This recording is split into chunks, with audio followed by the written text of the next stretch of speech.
I like to treat the mixing process as if I were mixing a live band. Each track gets treated with the same basic steps.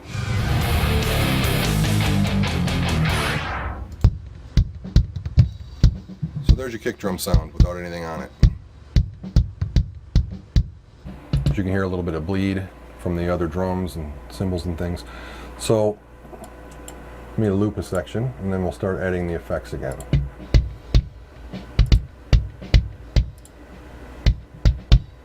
See right there, by adding that gate, I've basically pulled out most of the bleed. And my first EQ, which I've pulled out most of the mids, left most of the low end and high end in there.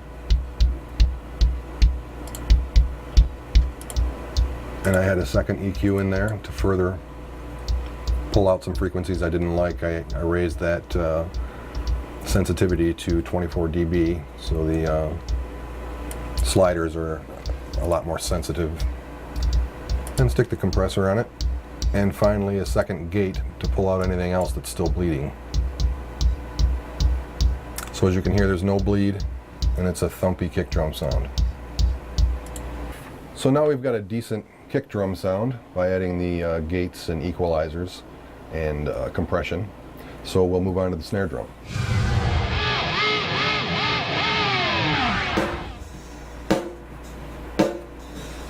And you can really hear the bleed of the hi-hat and cymbals through this microphone.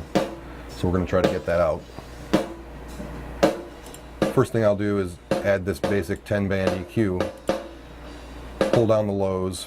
Snare drums don't generate 32 and 63, that's too low, so the only thing that would do is cause bleed, so I'm going to pull those out. And I add the gate. As you can now hear, there's hardly any bleed at all. Everything else has disappeared. We'll stick the compressor on it and a little bit of reverb. Add back in some of my highs on the parametric. And there you have a decent snare drum sound by adding equalizers and gates and compression.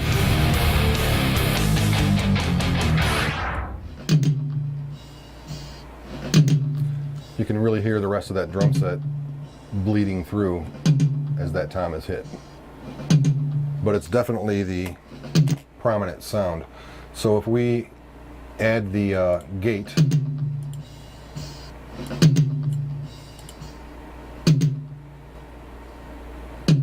you can still hear a little bit, but that's not going to be enough to interfere once the entire mix is playing at once. Now let's work on the sound. Activate that EQ. And again, similar to a kick drum, I've pulled out a lot of the mids, left the lows and highs. Activate the second one, which again, I've set the sensitivity to 24 dB and pulled out some of the frequencies that I thought didn't sound great. And additionally, I used the TV parametric to really hone in on some of those frequencies that might be causing problems on different stereo speaker sets. And pull those right out. And lastly, the compressor. There we've got a decent tom. Let's move on to rack tom 2.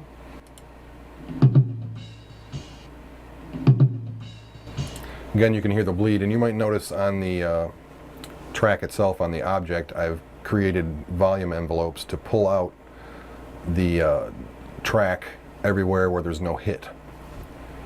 So let's say right here, you can see there's a couple of cymbal hits or something right there. I've pulled the volume down to nothing, which helps out the gate. So the gate's basically working from here to here. Let's add that in.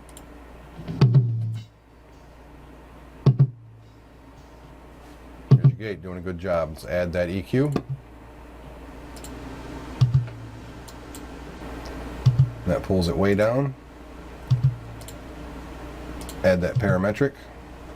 Pulled out a nice big sweep of the mids. And the compressor. And since I can hear a little bit of that hi-hat coming through again because of the EQing that I've done, we're adding a second gate.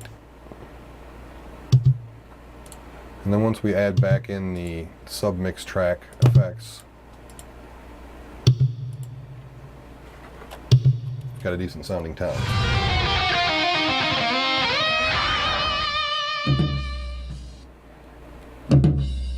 You can really hear the bleed of that cymbal hit right after Bill plays the tom.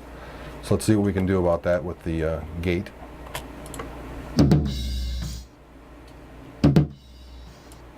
Now that's brought it down to almost nothing. Little EQ. Again, with the no mids and leaving the highs and lows basically where they are. Add the compressor, tighten it up. And then once we put back in these effects on the submix track itself,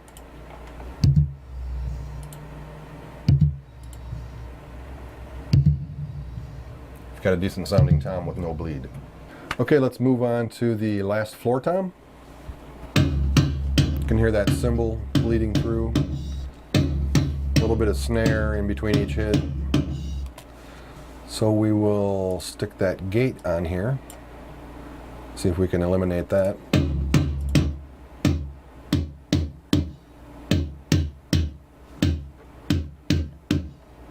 Okay. And I'll put the equalizer on, the 31 band.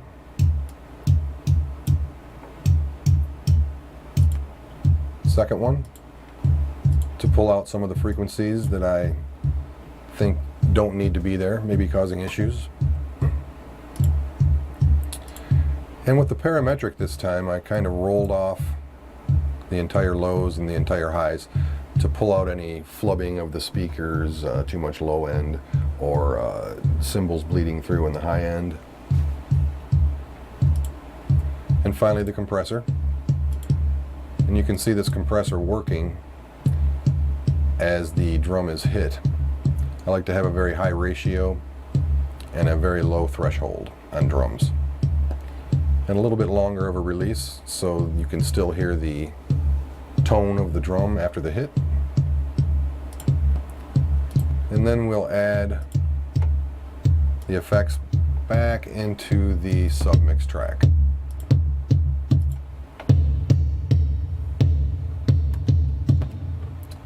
And then let me play what we've got so far, and that's going to be the kick, snare, and toms.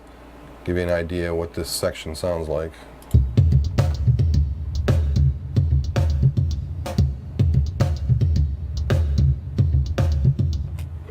Alright, that's starting to sound pretty nice. The last part of the drum kit will be the overhead microphones, and what I'll do is basically take a 10-band EQ, roll off the low end a little bit to minimize the drums bleeding through those microphones. Then I will pan one of them left and pan one right to create a nice stereo separation.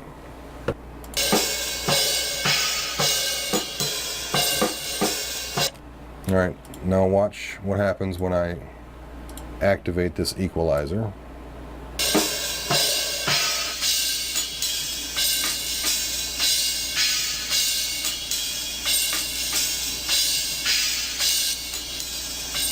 And I put that compressor on there to keep everything even.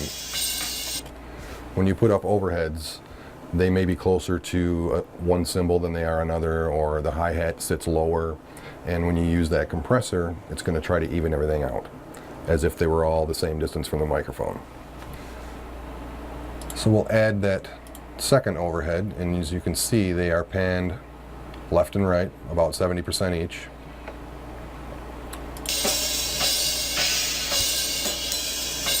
You get nice stereo separation.